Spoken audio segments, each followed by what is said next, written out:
Дете заболя!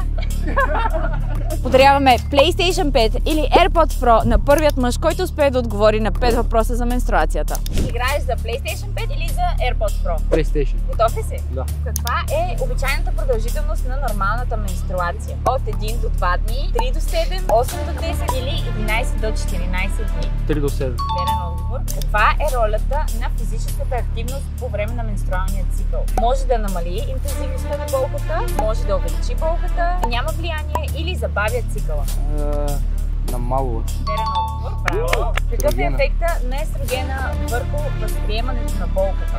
Намалява болката, увеличава болката, не оказва влияние или предизвиква усещане за студ? Може да използваме спасение, ако си направим кола маска. Може. Когато се колебае за отговора, всеки има право на едно спасение, а именно кола маска.